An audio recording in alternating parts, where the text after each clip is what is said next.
Hoy tenemos un invitado que, si lo ven, está dentro de un coche. Nuestro invitado vive en un lugar un poco alejado de la ciudad. Es un pequeño pueblito que se llama El Rebalsito, que está en el estado de Jalisco. Bueno, ahorita me imagino que por el mal tiempo, el internet que ellos tienen en su casa no estaba muy bien. Entonces ellos tuvieron que salir de su casa para buscar una mejor recepción. Entonces, yo no sé si alguna vez les ha predicado a alguien desde un coche, pero nuestro hermano Heriberto Mesa hoy lo va a hacer desde su coche. Entonces, bienvenido Heriberto, y gracias por acompañarnos con tus hijas ahí. Ahí vemos que están tus dos hijas. Entonces, muchas gracias y tienes el tiempo a partir de ahora. Ok, hola, buenas tardes. Creo que varios me conocen y varios también no. Yo no reconozco a varios. Bueno, soy Heriberto Mesa. Mi familia es mi esposa Arely Rendón, que ahorita anda en Veracruz junto con Alejandra Mesa Rendón, que es mi hija mediana. Y aquí me encuentro con dos fortalezas, que es Arisaí y Berenice. Agradezco a Dios la oportunidad que me da de poder compartir con ustedes la palabra. Actualmente nosotros estamos aquí en este pueblito que se llama El Rebalsito. Ahorita estamos en un pueblo más cercano que se llama Aguacaliente, y tuvimos que trasladarnos porque estaba fallando mucho el internet. Entonces quisimos no arriesgar y pues no nos costaba nada movernos un poquito. Y bueno, aquí estamos, por la gracia de Dios estamos sirviéndole, plantando una iglesia. Estoy como pastor de una misión que se llama Rey de Reyes El Rebalsito, aquí en la costa de Jalisco. También, gracias al Señor, actualmente me encuentro cursando el tercer año de la licenciatura en teología en el seminario de Minsk. La estoy haciendo a distancia, y también ya estamos trabajando en el proceso de ordenación para ser ordenado como pastor dentro de las iglesias presbiterianas. Y bueno, pues hoy Dios me ha concedido el poder compartir con ustedes este tema. Por lo consiguiente, vamos antes que nada a orar para que Dios sea el que nos dé dirección y nos permita escuchar su voz. Inclinamos nuestro rostro, vamos a orar, por favor. Amado Dios, Señor, en esta tarde te agradezco porque en tu misericordia tú nos has permitido llegar hasta este momento. Te agradezco, Dios, por la vida de tus hijos, de estos jóvenes allá en Veracruz, Señor, que tienen el anhelo de conocer cada día más sobre lo que tú eres. Padre, tú nos llamas a cada uno con un propósito, pero es importante que nos esforcemos, como le dijiste a tu siervo Josué, que se esforzara en la tarea que le encomendabas, que fuera valiente porque no iba a ser fácil. Pero para ello, Señor, tenía siempre que tener presente tu palabra.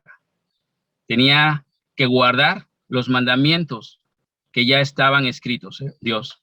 Y a partir de su vida también, Señor, se escribieron muchas cosas. Cosas que hoy nosotros conocemos a través de tu palabra.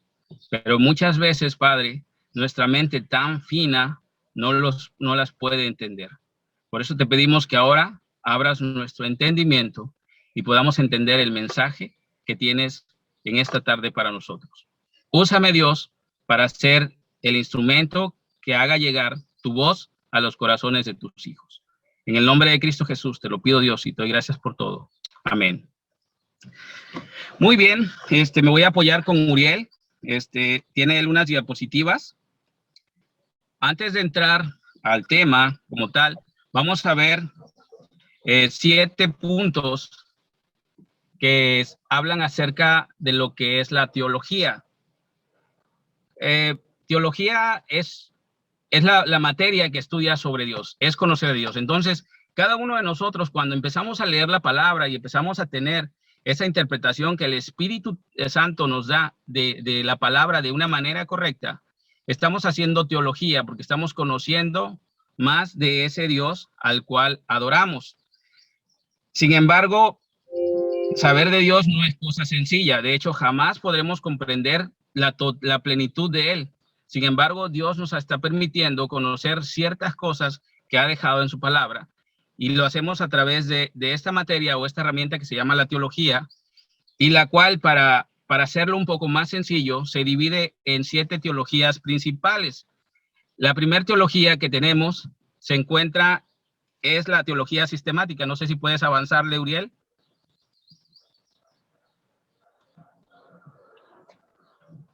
Ahí está.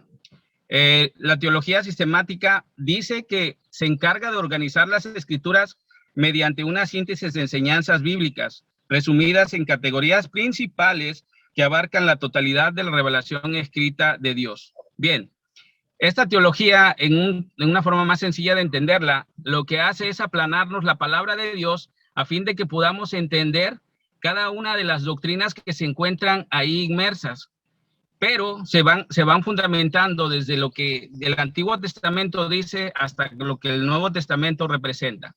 Entonces, de la teología sistemática se desprenden varias doctrinas de nuestra fe cristiana, por eso es importante conocerla. Se podría decir que es la que nos fundamenta en lo que creemos con respecto a la palabra de Dios, ¿sí? Después tenemos la siguiente teología, que es la teología bíblica. La teología bíblica es la que principalmente realizamos cuando nosotros empezamos a escudriñar la palabra de una manera cronológica, cómo fueron sucediendo las cosas hasta llegar al último libro, y ahora sí que vamos entendiendo la palabra por tiempos y vamos leyendo los libros de una manera canónica, ¿sí? Y este tipo de teología nos permite entender la revelación que Dios hizo de manera progresiva con respecto a la historia del hombre, con respecto a nosotros. Seguimos. Teología pastoral o práctica. Esta teología es la que pone énfasis principalmente en las personas a fin de que se cumplan, que vivamos lo que vivimos, lo que leemos, que la palabra de Dios no sea nada más un cúmulo de conocimientos, sino que realmente lo llevemos a la práctica, ¿sí? Entonces, teología pastoral, los pastores tienen que motivar al pueblo de Dios a que se apeguen a los lineamientos, pero que también los vivan. Estas 3 primeras teologías prácticamente es con las que vamos a estar tocando el tema de esta tarde. Después sigue la teología exegética. La exégesis lo que busca es entender lo que el texto quería decir, saca la realidad. Hay una palabra que se llama eisegesis, que es cuando las personas sacan de la Biblia o de un texto algo completamente diferente a lo que Dios quería decir, llevando a eso a una enseñanza errónea y a una comprensión incorrecta de la palabra de Dios, ¿sí? Eso es algo muy común que se ve en muchos lugares, y por eso hay muchas personas que prácticamente tienen una vida espiritual completamente pequeña. ¿Por qué? Porque no han entendido lo que Dios dio a entender en su momento, y sus vidas tienden a un decrecimiento, porque en lugar de estar escuchando la voz de Dios a través de su palabra, muchas veces escuchan voces de hombre y no de Dios. Hay que tener mucho cuidado con esa teología exegética. Después sigue la teología dogmática, es la que se encarga de poner los credos y los dogmas que tenemos en la iglesia y poderlos, más que nada, memorizarlos, tenerlos presentes con el fin de que tengamos una idea de manera general de lo que creemos y de lo que la Biblia dice. Prácticamente es una síntesis del contenido bíblico, la teología dogmática, ¿ok? Después tenemos la teología histórica y por último tenemos la teología natural. Bien. Algo importante que vamos a estar estudiando ahorita es cómo Dios se da a conocer a través de su palabra, ¿sí? Para esto vamos a utilizar las 3 teologías que les había comentado, ¿sí? Y vamos a ver el por qué Dios le hace un llamado a Abraham, el por qué Dios lo pone en la prueba. Vamos a ver qué fue lo que le dijo Dios a Abraham, que quería que en ese momento entendiera, pero que hoy lo entendiéramos nosotros, ¿ok? Y para esto voy a empezar con unas preguntas que les voy a hacer. Ya entramos al tema. Bien, la primera pregunta que voy a hacer, y le voy a pedir de favor lo voy a agarrar en el orden que tengo aquí. Asael. Dime, Asael, ¿dónde se encuentra la razón más importante para que los cristianos lean y estudien el Antiguo Testamento?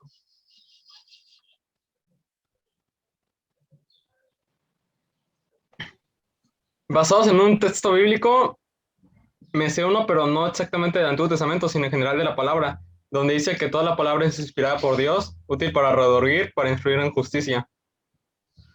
Ok, pero ahí me estás diciendo toda la palabra, ¿sí? Sí, pero en Yo el te estoy... específico del Antiguo no tengo. Ajá, exactamente. Ok. Se puede considerar como parte de, pero en sí...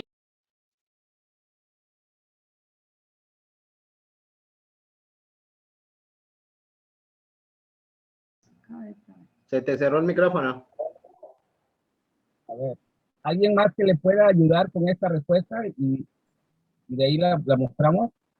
Pues en realidad yo creo que el Antiguo Testamento se dejó en la Biblia, ahora sí, por una razón, y creo que es porque Dios quería que conociéramos cómo es que empezó su plan de salvación, porque al final de cuentas el Antiguo Testamento es una cronología bien estructurada que al final de cuentas llega al Salvador. Entonces, el Antiguo Testamento también como que nos enseña cómo era el pueblo o cuáles fueron las razones por las cuales era necesario un Salvador en nuestras vidas, no nada más desde nuestras perspectivas, sino también desde la perspectiva del pueblo judío. Ok, entonces estamos hablando que el Antiguo Testamento nos habla de una historia, ¿no? Entonces vamos a ver qué es lo que principalmente nos motiva. ¿Puedes poner la respuesta, por favor, Uriel?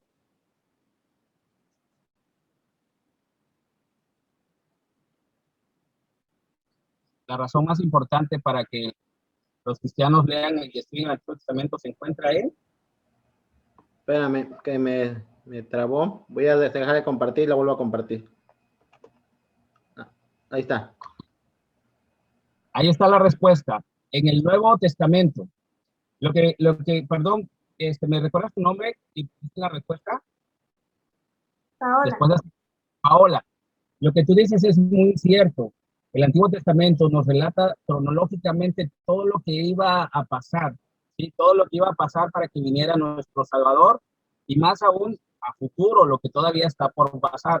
Entonces, en el Nuevo Testamento nos dice, para que tú puedas entender lo que yo contengo, te dice, tienes que ir al Antiguo Testamento porque ahí está todo lo que fundamenta y ahí están todas las promesas de las cuales yo aquí te menciono que se han cumplido. Entonces, para que nosotros podamos tener esa importancia de decir, tengo que leer el Antiguo Testamento es porque para poder leer el Antiguo, para poder entender el Antiguo, tengo que leer el Nuevo, ¿ok? Segunda pregunta. Le voy a pedir de favor a Daniel Huerta. Dice, ¿dónde se encuentran todas las promesas que se cumplieron en Jesús?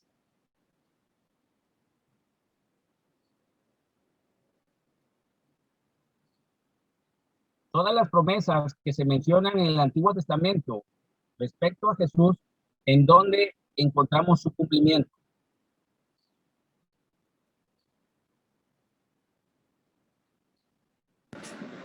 Podría ser igual en el Nuevo Testamento. Excelente, excelente. Para que puedas encontrar todo lo que se ha cumplido, tenemos que ir al Nuevo Testamento. Y de hecho Jesús decía que en él se estaba cumpliendo lo que dijo el profeta fulano, para que se cumpla lo dicho por fulano y así sucesivamente, ¿ok? Entonces, en el Nuevo Testamento encontramos el cumplimiento de todas las promesas. Perdón, en el Antiguo Testamento se encuentran todas las promesas realizadas y son cumplidas en el Nuevo Testamento, ¿ok? Me cuatrapié un poquito, pero ahí está la respuesta. Es en el Antiguo Testamento. En el Antiguo Testamento se hicieron las promesas, por ejemplo, la promesa que hace el profeta Isaías de que iba a venir un Salvador y que iba a tener diferentes nombres, que decía que era Dios fuerte y príncipe de paz. Lo encontramos en Isaías esa es la promesa y se cumple en el Antiguo Testamento, pero para que nosotros podamos saber de cuando decía Jesús, para que se cumpla, tenemos que conocer el Antiguo, ¿ok? Tercera pregunta, ¿qué es el Antiguo Testamento? Le voy a pedir a Keila, por favor.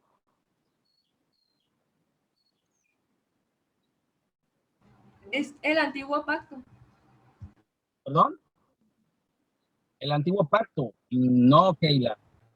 El Antiguo Pacto es, de hecho, son varios pactos que vamos a encontrar en el Antiguo Testamento. Pero no es el Antiguo Pacto, hija.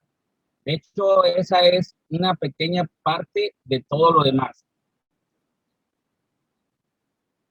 ¿Qué piensan que sea? Yo creo que pues tiene que ver con realmente la palabra Antiguo Testamento, ¿no? En donde pues vemos que la Biblia se divide en dos testamentos generales, por decirlo así, uno en donde antes para ser pues salvos, o sea, necesitábamos tener esa, o sea, de hecho el Espíritu Santo venía y se iba, no era como el Nuevo Testamento, que Jesús viene y luego el Espíritu Santo, que ya mora a nosotros y no se va. Entonces, era como ese conjunto de leyes que se tenían que seguir y era un momento de la historia en donde se vivía sin gracia, Gracias. como la del Nuevo Testamento. Bueno, eso pienso. Ok, no, está bien. Excelente. Tienes una idea bastante cercana. Bueno, ¿cuántos libros tiene el Antiguo Testamento? Bueno, 39 libros, ¿ok? Bien, entonces, ¿de qué se compone el Antiguo Testamento? ¿Qué es el libro, qué es el Antiguo Testamento? Pues como tal, es una serie de libros, ¿sí? Que tienen un mensaje unificado, lo que tú decías. ¿El mensaje unificado de qué? De lo que iba a venir, ¿sí? Lo que nos iba a tocar venir con respecto a, a cuál iba a ser el plan o la vida de la humanidad. Vamos a la respuesta, por favor. Dice, primero, es una colección de libros cuyo tema unificador están asociados con una historia que incluye un solo espacio de tiempo continuo y una sola parte continua de la historia humana, ¿ok? Presentando una dimensión teológica de que esa historia se presenta como una historia especial del trato de Dios con el mundo y con el ser humano. O sea, es un conjunto de libros que nos habla de la historia que Dios tiene con respecto a nosotros, el hombre. Y esa historia nosotros la vemos como cuál, como esa historia de redención que hizo a nosotros o hizo a la humanidad desde el momento en que se rompe la buena relación que existía en el Edén, ¿ok? Sin embargo, cuando se rompe esa buena relación, esa historia ya estaba escrita, no se escribió después, sino que ya estaba escrita y solamente se da a conocer a partir de la primera ocasión que se hace mención de un redentor. ¿Sí recuerdan esa primera promesa que menciona Dios en su palabra en el Edén? Cuando le dice a la mujer una cosa y a la serpiente otra, ¿sí recuerdan esa parte? Lo que se conoce como el protoevangelio, que se encuentra en Génesis 3, donde dice que la mujer, ¿qué? La simiente de la mujer heriría a la serpiente en la cabeza y que la serpiente le heriría en el calcañar. ¿De quién estaba hablando Dios ahí? Contesten sin temor. Con Jesús, de Jesús, de Jesús. Estaba hablando de Jesús, ¿sí? Desde ahí ya se da a conocer esa historia de cómo Dios va a ir haciendo su plan perfecto en la humanidad creada, o sea, en nosotros, ¿sí? Dios ha tenido una historia que ya tiene un tiempo específico y determinado. A él, lo que va a pasar en cada uno de nosotros, él ya lo ha determinado y va a ocurrir en el tiempo que él determine que comience y que concluya aquí físicamente y lo que vendrá posteriormente cuando estemos en gloria con él. Entonces, Eso es lo que nos habla el Antiguo Testamento. Vamos, siguiente pregunta. ¿Qué tipo de historia es el Antiguo Testamento y de qué trata?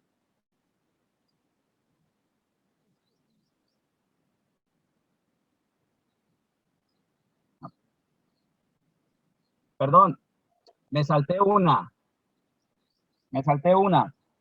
¿Qué no es la Biblia? Zaira Serrano, por favor. Saraí Serrano. ¿Qué no es la Biblia?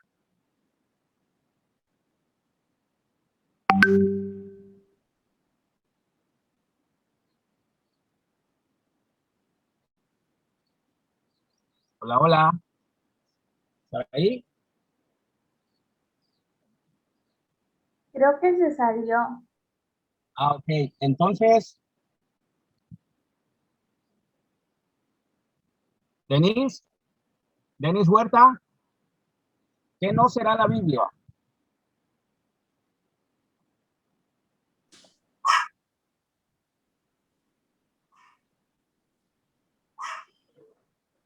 Denise. Estoy pensando. Ok.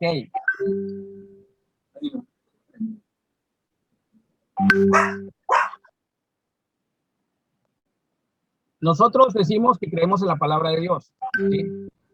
Y si nosotros llegara una persona y nos dice, no, lo que ustedes dicen son puros cuentos, son cosas que no son reales, son historias que ni quien las crea. ¿Será eso la Biblia?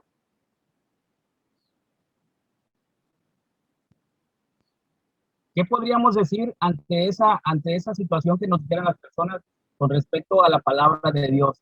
Si alguien te llegara y te decía, no, lo que ustedes dicen son cosas que en el caso, o sea, son ideas que no tienen fundamentos, que como que se las sacaron de la manga, por decir algo, y no hay cómo comprobarlo. Sería, Bueno, ¿sí?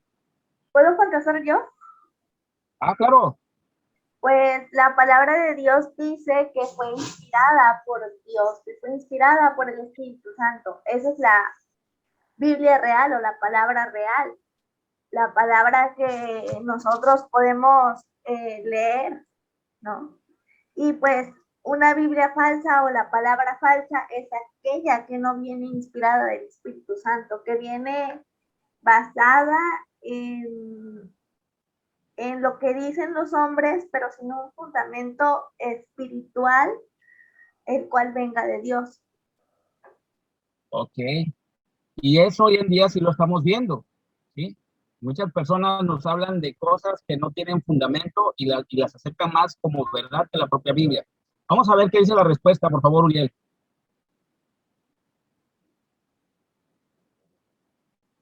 Dice, es un depósito que no es la Biblia. Dice, no es un depósito de ideas abstractas ni de doctrinas formuladas, sino que es la maravillosa unidad de la historia de la salvación. No es una colección de oraciones o versículos aislados que puedan usarse al azar para establecer una doctrina, ¿sí?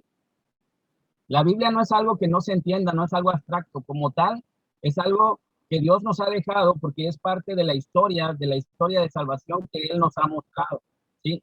Y cuando el Espíritu Santo está en tu vida, tú puedes entender esa historia y tus ojos de la fe, tus ojos espirituales son abiertos y podemos comprender y creer cada punto de la historia, ¿sí? Y más aún, es una historia comprobada.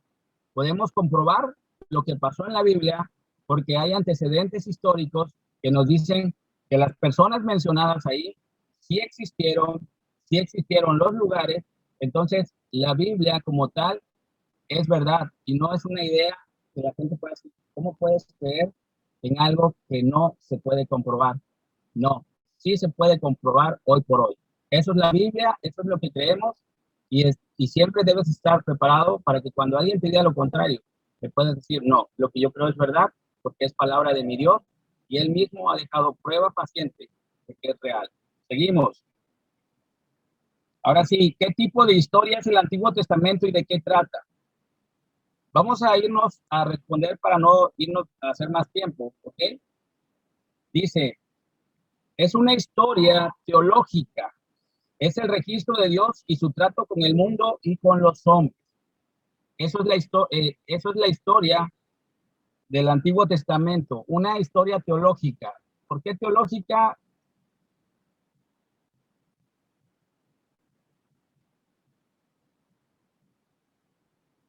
¿Se acuerdan de lo que les decía de la teología? Es Lo que el es conocimiento de Dios. exactamente, o sea que es una historia de Dios, ¿verdad? Con respecto al trato hacia nosotros. Bien, siguiente pregunta. ¿Cuál es la clave para entender el Antiguo Testamento? La respuesta dice, primero que nada, no debemos entenderla en la función que cumple Israel, por importante que ésta sea, sino el papel de Dios al redimir a un pueblo de la esclavitud y hacerlo suyo. Muchas personas le dan un lugar muy, muy importante al pueblo de Israel y fijan sus ojos en las cosas que pasaron, en las diferentes historias que vemos, las historias del rey David, la historia de Sansón, la historia de Salomón, y empezamos a fijar los ojos en el pueblo de Israel. Pero en realidad, para que podamos entender esto, debemos de ver cómo un pueblo de la nada escogido para poderlo redimir de la esclavitud. ¿Te suena familiar eso? ¿Les suena familiar? ¿Cómo estábamos nosotros antes? ¿Libres o esclavos? Esclavos. Exactamente, ¿sí? Y Dios nos ha dejado la historia de cómo, así como eligió al pueblo de Israel a partir de Abraham, sin ser nada especial para redimirlo, de esa misma manera ha puesto sus ojos en cada uno de nosotros para redimirnos y darnos vida, darnos libertad. ¿Ok? Bueno, fíjense, muchachos, que en el siglo XIX había un gran error con respecto a las personas que se dedicaban a estudiar la palabra de Dios. ¿Sabes cuál era el principal error? Que la Biblia la trataban como una historia de las religiones, ¿sí? Quería saber de las religiones, está la Biblia, ibas a encontrar una historia, ¿sí? Y por eso no se le daba el valor correcto. ¿Sí? Acabamos de ver que la Biblia no es una historia de las religiones, la Biblia es una historia de la relación que Dios ha tenido con el hombre y hacia dónde nos va a llevar. A partir de aquí, entramos a nuestro tema con respecto a Abraham, teniendo presente esto, ¿sí? Teniendo presente la prueba que Abraham pasó y cómo ese evento de Abraham, ¿sí? Nos debe de llevar más que a fijar los ojos en Abraham, a fijar nuestra mente y nuestro entendimiento en lo que Dios quiere que sepamos con respecto a esa prueba que le tocó a vivir. ¿Ok? Bien. Vamos a ver cómo lo que incluso Dios nos muestra siempre en su palabra, que lo que pone en el Antiguo Testamento nos lo respalda en el Nuevo Testamento. Ustedes ya leyeron la cita, o bueno, ya leyeron la cita de Génesis 22 del 1 al 19. Si no, vamos para allá para que empecemos, ¿ok?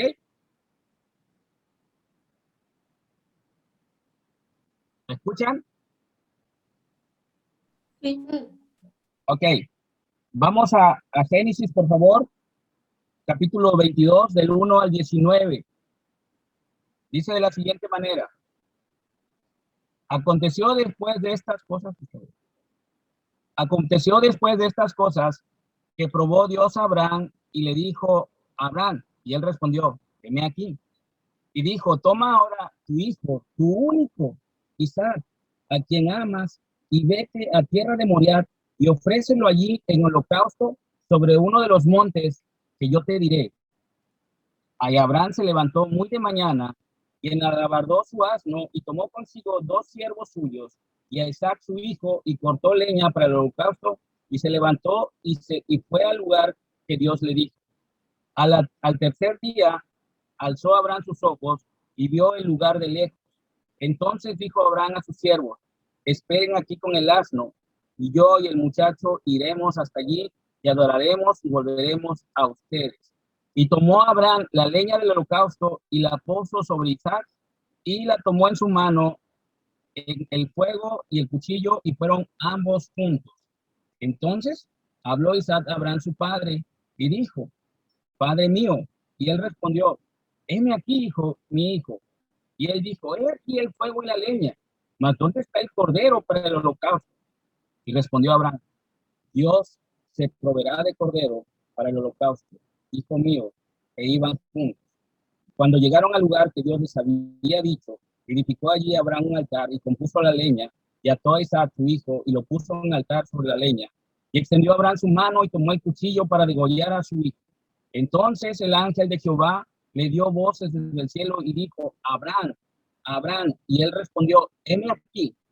Y dijo: no extiendas tu mano sobre el muchacho, ni le hagas nada, porque ya conozco que temes a Dios, por cuanto no rehusaste tu hijo, tu único.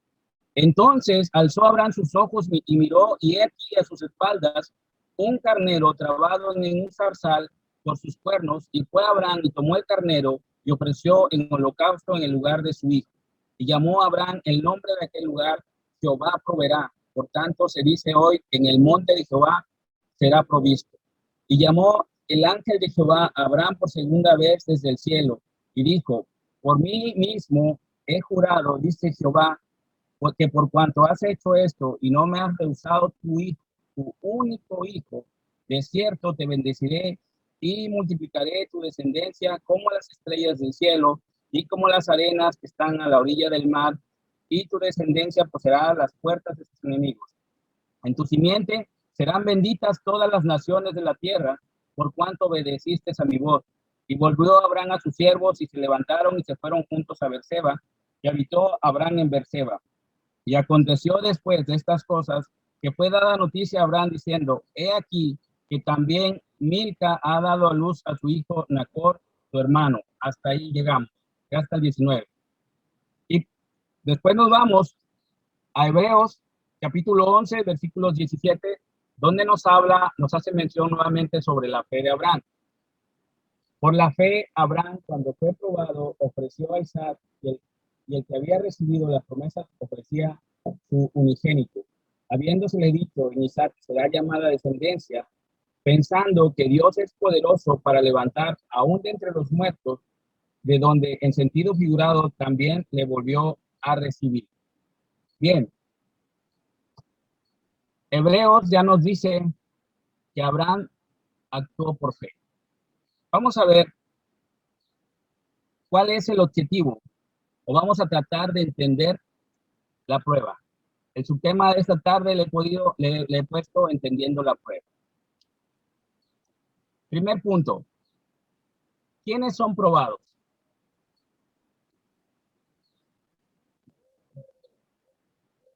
¿Quiénes piensan que son probados? Los hijos de Dios, o bueno, las personas que sirven a Dios. Las personas que sirven a Dios. Me quedo con la parte que dijiste, los hijos de Dios. Recuerden que solo somos hijos de Dios aquellos que hemos sido elegidos, ¿ok? Entonces, para que puedas ser hijo de Dios, primero tienes que ser elegido, ¿sí? Recuerdan que les decía que esta historia de redención no inicia a partir de la caída. Dios dice en su palabra que Él nos eligió, ¿sí? Desde antes de la fundación del mundo nos escogió para que fuésemos santos y sin mancha delante de Él. ¿Sí? Abraham fue escogido. ¿Por qué piensan que fue escogido Abraham? ¿Tenía algo especial?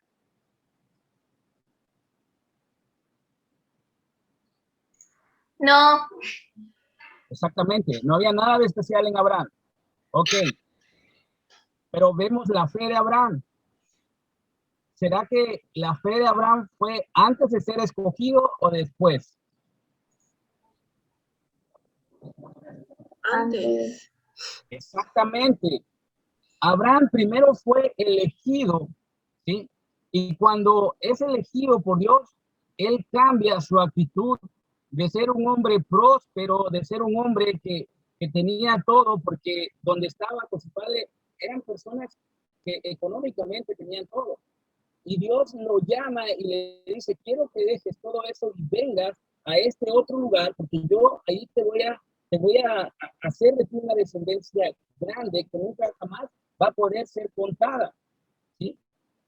Abraham cambia en el momento que Dios le muestra, le hace ese llamado, y él empieza a caminar hacia Dios y empieza a formar parte de esa continuación de la historia redentora que ya se había empezado a mostrar en Génesis 3. ¿Recuerdan que les comentaba eso? Bien, entonces Abraham es probado porque ha sido elegido por Dios. Tú y yo somos elegidos por Dios. Y también tenemos que ser probados. La mayoría de ustedes están estudiando una carrera. ¿Están de acuerdo? Y para que puedan avanzar a los siguientes niveles o al siguiente año, como decimos, ¿qué tienen que ser? Probados.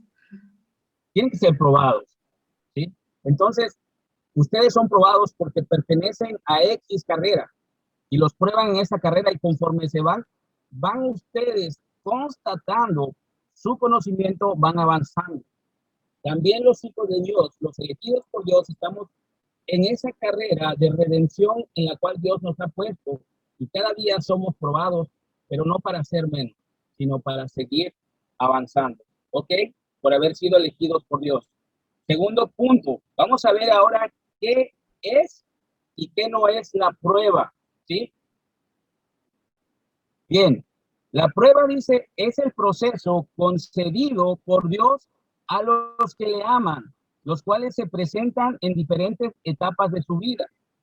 Podríamos decir que es un privilegio ser pasado por diversas pruebas por el propósito que ellas tienen hacia la vida del creyente.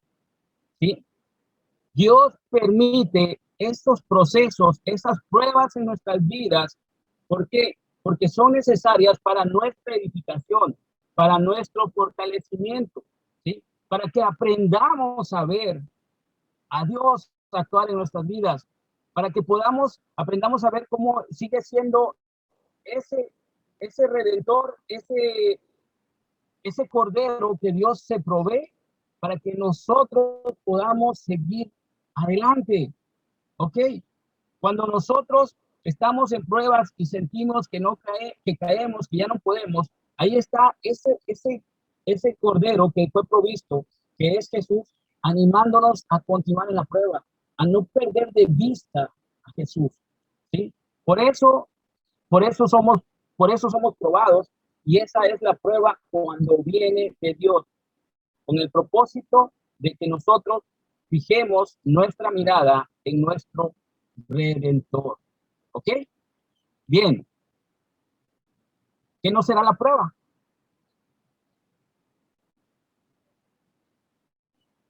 Fíjense, la prueba viene de Dios.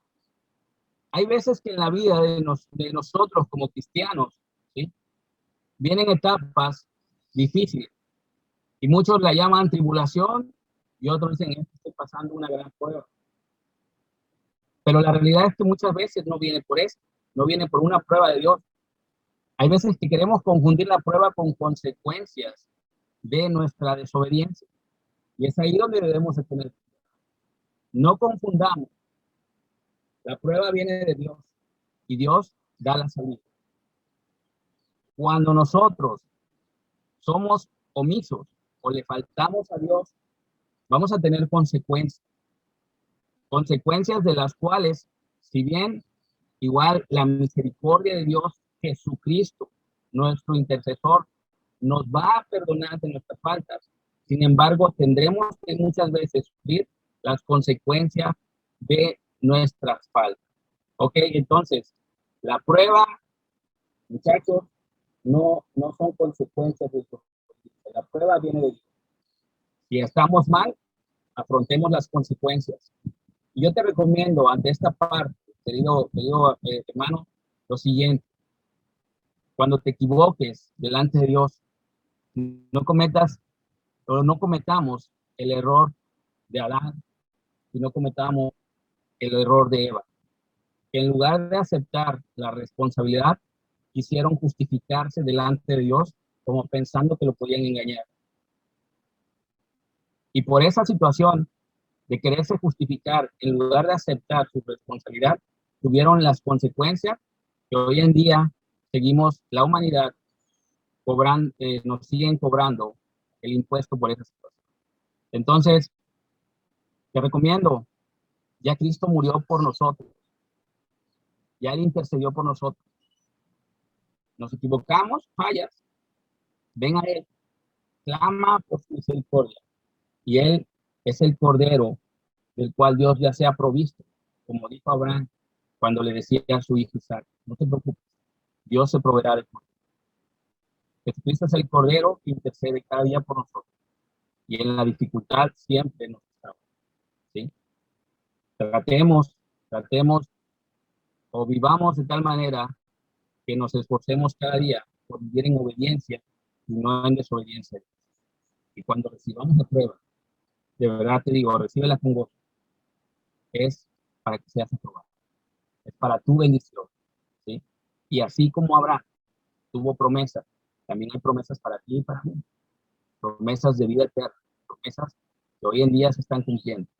Promesa de que Dios va a estar caminando con nosotros en toda prueba, sacándonos adelante, porque es nuestro Dios que nos respalda. Ok, entonces ya vimos qué es la prueba y qué no es la prueba. Último punto, vamos a ver cuál será el propósito de la prueba. Primero que nada, el propósito de la prueba nos lleva a reconocer a Cristo, ¿sí? Nos lleva a que lo reconozcamos a Él, que cuando pasemos la prueba, digamos, gracias Cristo, porque tú eres el que me has permitido pasar la prueba por tu constancia, por estar ahí siempre haciendo de mí la persona que quieres que sea conforme a tu voluntad. Y no busquemos que cuando pasemos la prueba nos queramos exaltar a nosotros mismos y decir, vean, yo pude. Muchachos, este es un gran error. Este es un gran error muchas veces en la iglesia. Cuando leemos las diferentes pruebas que pasaron los diferentes hombres en el Antiguo Testamento, la gente no ve a Cristo. La gente pone de ejemplo y seamos como David, que venció al gigante. Y seamos como Gedeón, que con 300 hombres venció a un ejército enorme. ¿Será esa la enseñanza del Antiguo Testamento? ¿Será eso lo que Dios quería que viera? No, claro que no. ¿Sí? ¿Qué quería Dios que viéramos en el actuar de David? Quería que viéramos que así como David era un antetipo del rey que nos iba a libertar, así como él hizo ese trabajo de darle libertad a su pueblo de los cananeos y ponerlos en paz durante un corto tiempo, así también Jesús vendría como rey a liberarnos y a darnos libertad. Eso es lo que se trata del Antiguo Testamento. De eso es lo que tenemos que ver cuando leamos todas esas historias. Sí, que no hagamos unas alegorías de eso, que encontremos el mensaje adecuado.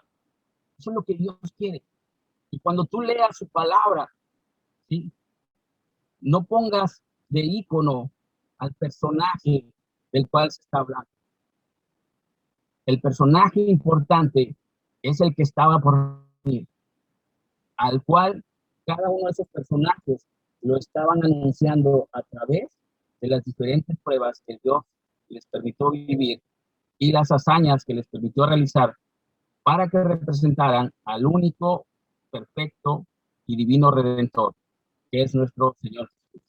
Entonces, eso debe hacernos las pruebas hoy en día también. Cuando nosotros estemos en pruebas, ¿sí? Vayamos a Cristo y siempre digamos, Señor, tú fuiste probado y ante la prueba saliste victorioso. Hoy yo estoy siendo probado y en ti seguiré saliendo victorioso porque tú, ¿sí? Y que puedas hacer tuyas esas promesas como las que se hicieron a Abraham, ¿sí? Y fíjate, fíjense muchachos, si se dan cuenta, cuando Dios le dice nuevamente a Abraham, le dice, ¿sabes qué? Vas a tener una nación muy grande y en ti van a ser benditas las naciones. Eso ya se lo había prometido, ¿verdad? Eso ya se lo había prometido. ¿Qué hubiera pasado si Abraham hubiera pasado? Dios se hubiera retractado de lo que ya le había prometido. Claro que no.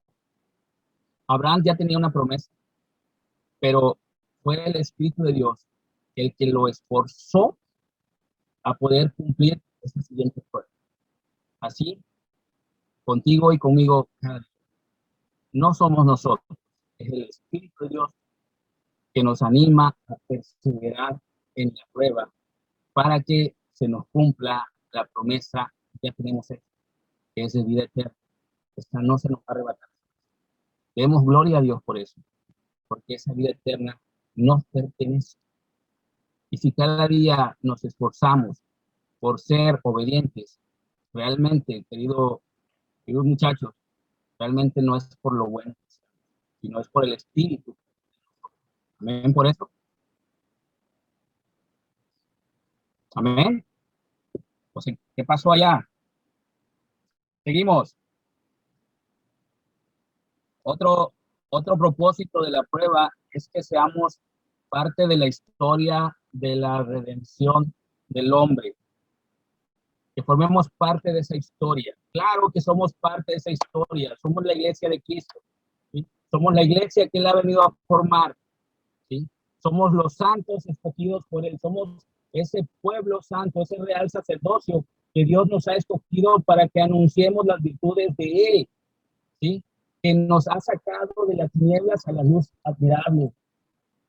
Debemos ser parte de esa historia de redención. ¿Lo estamos haciendo, muchachos? ¿Estás siendo parte de esa historia redentora? ¿O te estás quedando quieto, dejando que las cosas pasen? Al final de cuentas, ya soy parte del pueblo. ¿Sí? Dios nos permite probarnos para que demostremos que somos parte de esa historia redentora. Te animo a que cada día le digas al Señor, quiero ser parte de esa historia. No quiero ser espectador, quiero ser actor de esa historia, en el cual a través de mi actuar diario tu nombre sea glorificado y tu reino sea extendido, porque estés usando mi vida para que las naciones se rindan delante de ti.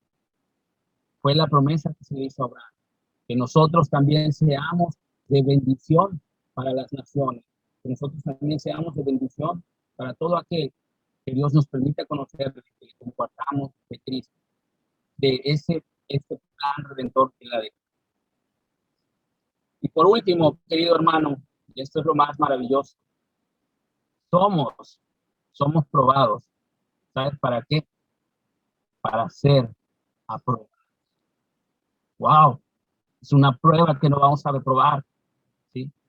Dios te está probando cada día porque sabe lo que vas a poder resistir y sabe qué te va a fortalecer y qué te vas a sacar adelante. No, Dios no te prueba para ver cómo vas a salir, cómo la vas a lograr, ¿sí? Dios no te prueba porque desconozca tu actuar. Dios te prueba porque te da la capacidad para ser aprobado. Le pasó a Job. Job fue probado y fue aprobado. Le pasó lo que estamos viendo hoy en día, le pasó a Abraham. Abraham fue probado en lo más difícil, en su hijo. Dios le dijo, entrégame a tu hijo, tu único hijo, sacrifícamelo. ¿Y qué dijo Abraham? ¿Por qué, Señor?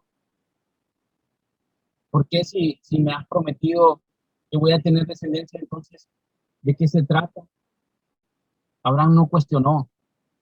Pero te digo, querido hermano, si no cuestionó Abraham, no fue por su presteza a obedecer.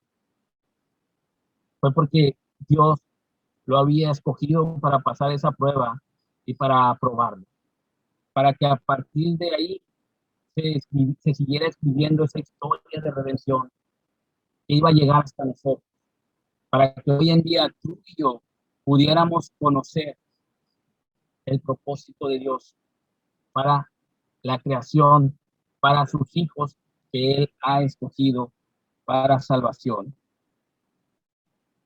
Te invito a que cada día perseveres y cuando seas probado tengas la actitud de amar, de confiar en que Dios te va a proveer el cordero que ya lo ha provisto para que sigamos adelante y que Dios va a cumplir cada promesa que ha hecho tu vida.